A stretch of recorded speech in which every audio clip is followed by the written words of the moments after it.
Welcome back to the channel. Today we are joined by a UFC veteran and a Bellator veteran. His next fight will take place at Cage Titan 67 at the Plymouth Memorial Hall in Plymouth, Massachusetts on Saturday, September 14th.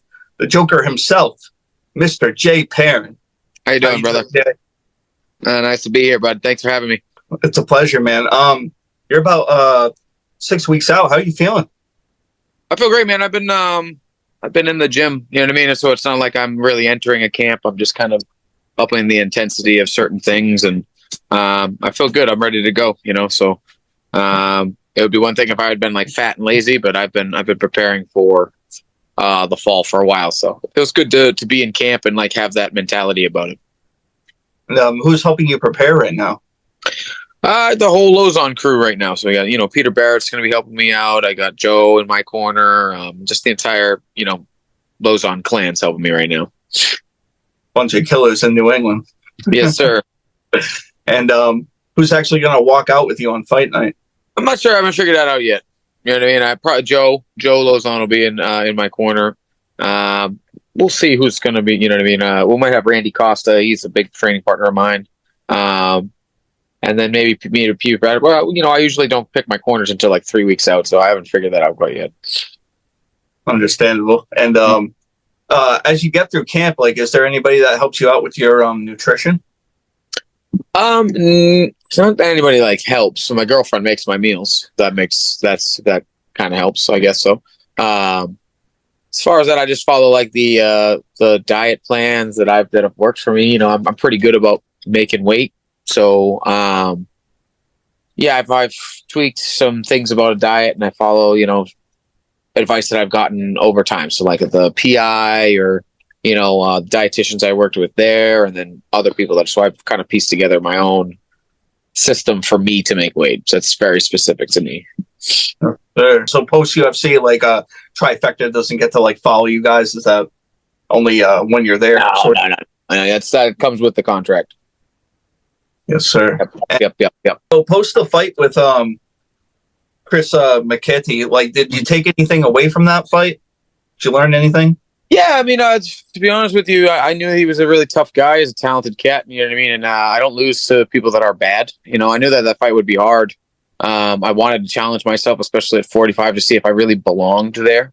Because, it's one thing to go up and fight guys you're supposed to beat, or if you go up and fight a 35er who's really just doesn't want to cut weight. That's different than fighting a real 45er. So I wanted to take one that was a litmus test for how I would do up there. And I don't think I did terribly. I liked how I performed in that. He just happened to be an NCAA All-American and had about 15, 20 pounds on me. So I learned that I'm very good, still very good. I just got outsized and out-muscled there. And I knew that would be a part of it, but I didn't really take into account how much of a factor it would be. Because for me at 35, I'm able to kind of bully people around a little bit with my strength, and I'm on the bigger side of 35ers. So it's easier for me to do that. And, I picked a fight with a guy who had the skill set to be able to do the same thing to me that I normally do. So, I think I performed fine. First 2 rounds, especially. Third round is where he took over because he's big and he's strong. He kept me down, which that's his skill set. I learned a lot. I just kind of said fuck it and let my hands fly in that one, and I think they looked great. And I lost, but I lost up a weight class against a guy that's probably going to the UFC very soon. You know what I mean? So I haven't lose to some guy I was supposed to beat. I lost to a guy who's won, I think, like 4 fights since we fought, so he's on a fucking tear. The guy's got like 7 or 8 in a row where he's just bulldozing through people, and he didn't do that to me. So that's the most I can take away from that, is that I did perform well, and the size and the strength is a factor that I really have to take into account when you move up weight class. So I'm going to go back down to 35. That's where I belong, and the litmus test was nice. I had fun. I didn't kick myself because I lost. I got beat fair and square. And I think that, it was a good fight, a tough fight. And, you win some, you lose some. That one I'm not really hanging my head about too much, So I think that in the next one, I'll display all of those skill sets, except maybe, my power will be a little bit better because I'll be actually at my real weight class. And it was a hell of a fight, man. I was there for that one. Oh, thank you. Yeah, it was a good back and forth. He was a tough motherfucker. That guy is. I have all the respect in the world for him. They invite me to train with them all the time now. Like we had conversations after. It was a good fight. So it's a good fight when you become friends right after. And be like, yo, you're awesome, dope, great fight. We threw down, and I just ended up on the losing side of it.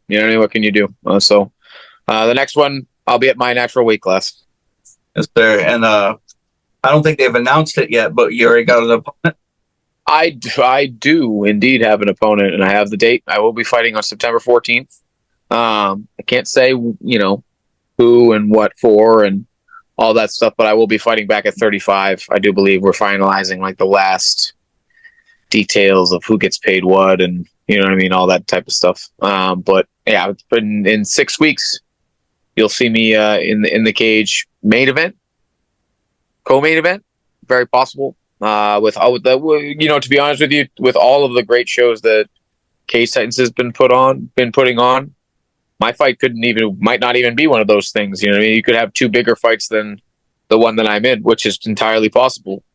Which would be great because ticket sales would be sick. I love ticket sales. Ugh. Yes, sir. And what's a daily routine for you like? I am up at the ass crack of dawn with my daughter. And she is bright. She's just fucking bright-eyed and bushy-tailed at goddamn 5:50 in the morning every day. So I'm up. I do all of that. I take care of her, and then I either leave her with her mother or I take her to the gym, and we train from about 10 to 12. Then I come home, take care of her again, and then I go back. I go back to teach and train in the middle of the night. So all of my life that isn't fighting is my daughter. So I am with her all day. Her mother works like a corporate job, and I have my classes, and I'm trying to open a gym myself that I work at, but I take care of her all day. So my baby is attached to me all day and night. So she's become kind of like a mascot for Lozon's a little bit. I bring her in, and people know my schedule, so they know when my baby's gonna come in. They don't want to say hi to me; they want to say hi to my baby. You know what I mean? So she's with me all the time. So my life is my daughter right now. And I think this probably answers my question, but what motivates you and pushes you to keep going in such a tough sport? Firstly, I'm a little dysfunctional. So I think anybody that does this is. Right now, I think my motivations have changed. Like before, I think for years I operated on, I can do it and fuck everybody else. And I'm going to show everybody I can do it.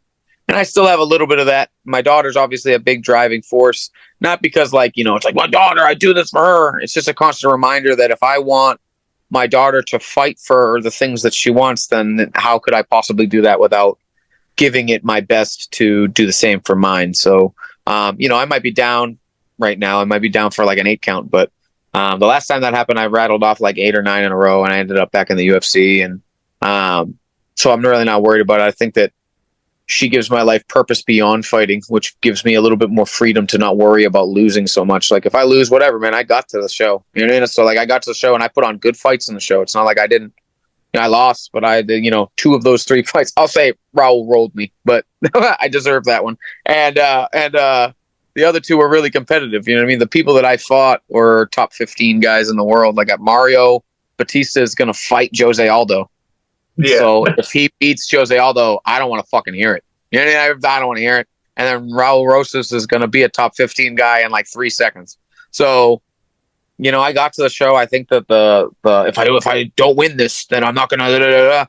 I've lost that. You know what I mean? Because I think my daughter's given me a perspective of like, life is great. This is my job, and I can do it really well. I'm going to fight for it as hard as I can, but it doesn't define who I am. And I think that's actually made my fighting better because I don't have to cling to it as hard. You know what I mean? So, my purpose is I still want to fuck everybody up. I still want to, do all those things and win fights and win belts and get back to the show if I can, but, my daughter's just, just shown me that, if that doesn't happen, that's cool. You know what I mean? That's okay. So I guess it's just my life has a different purpose, but the motivation is still the same. Yes, sir. How do you develop a game plan for each opponent? That comes with tape study, man. Just like studying my studying my opponent's fights. I don't watch fights where they do bad. I watch fights where they're good. Not, if they have like really fast finishes, I never watch those. I only watch fights where they go a long time and they're very good for a long time. So it just takes a lot of study and kind of know what you're looking at. Different strokes for different folks. I guess like a game plan is one thing, but like I kind of let the fight come to me more often than not. Because if you look for anything too specifically, I found that you lose sight of all the other things you're able to do because you're looking for that one thing over and over. And so you get stuck on that one thing and then it doesn't work. And then you're like, oh shit, what do I do?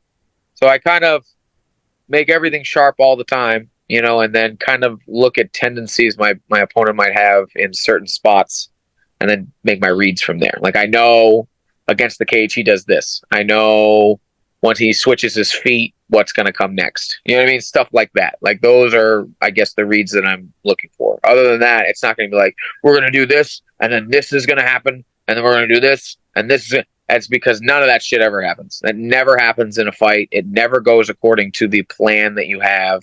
So I just like to be able to adapt on the fly and look for tendencies that people have and maybe exploit them as they give them to me. And how do you feel your style going to compare to your scheduled opponent? I think that my opponent is a respectable fighter who I will, in the build-up, they might even hate me for it, but I have nothing against this guy at all. It's just two dudes about to fight. He's in this without, acting like I'm talking shit. He's okay everywhere. He's not great everywhere. You know what I mean? But he's not bad anywhere either, if that makes sense. So he's a 7 out of 10, if I could say. He's like a 7 out of 10 everywhere, and I'm like a 8.5 or a 9 out of 10 everywhere.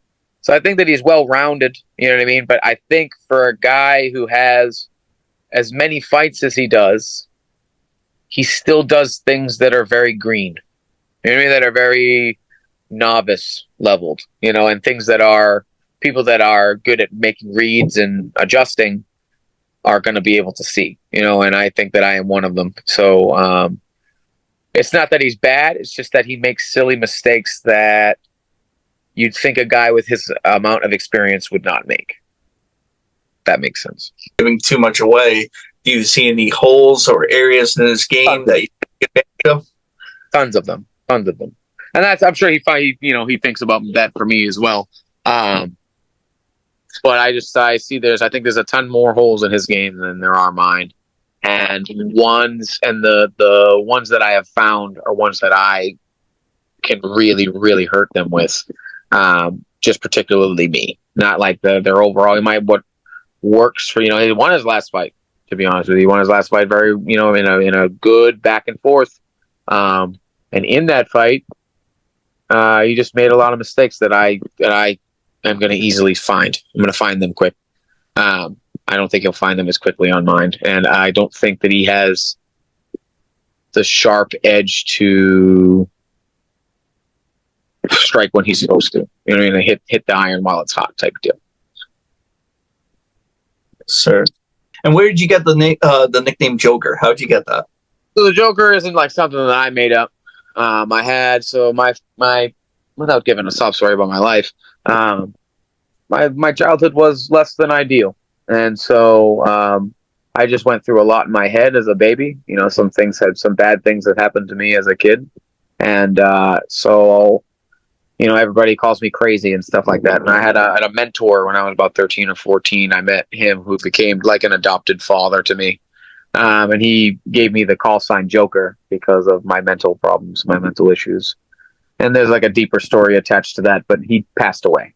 And so when he passed away, it was the only moniker that I had from him, so I just kind of kept it to keep his memory alive for being there for me for all those years. So it wasn't really like just like a nerdy thing. It was just an ode to somebody that I owe an immeasurable amount to. So that's where that came from. I got it when I was like 13 or 14.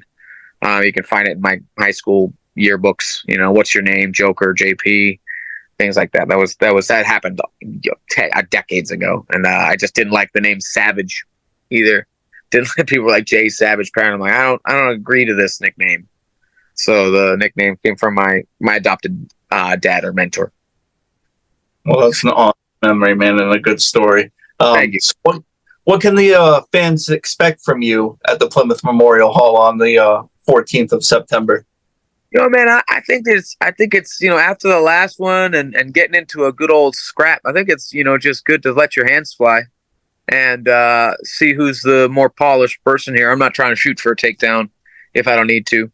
So I've been working heavy with Randy Costa and Rebello and all them, and we work really hard where we're at. The culture in Lausanne's lately has been really, really great. And a lot of hardworking people that have really put their nose to the grindstone, and we've been fine-tuning how to be more violent and more efficient with it for months now. So I think that I'm going to box Buddy's ears off. That's how without, to sell the fight, I am a better boxer. I am absolutely a better striker than this person. And I intend to just use it to exploit that. So I'm trying to use all the tricks in my bag. If anybody's ever really trained with me or sparred with me before, they know that I am actually very, very technical. And I have a lot more skills than I've shown. And so I'd like to kind of throw my whole bag of striking tricks at this guy.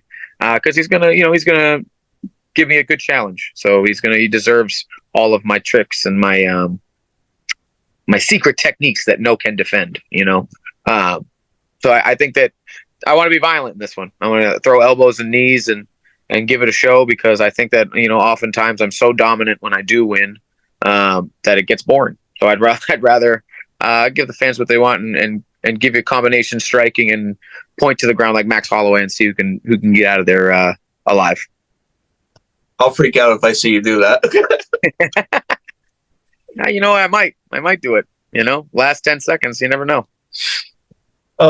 So not looking past this one, man, what are your plans and goals for the rest of the year? Man, we'll see, because it's probably only one show after, and after the announcement, I probably won't have a turnaround like right into the next show, if that makes sense. Just given when the announcement comes, you'll probably get it. You'll get why. So it'll be a few months before I'm back, So I'm just going to enjoy it. I don't enjoy cutting weight during Christmas. And I've done that, I think, every year for the past 10 years. So it would be really nice to enjoy Christmas and the spiral ham and shit like that, or whatever, you know what I mean? Maybe do the commentary for the next show and then hop on the card after that, maybe at the beginning of the year, whatever March is. I believe it's March. So we'll see. You know what I mean?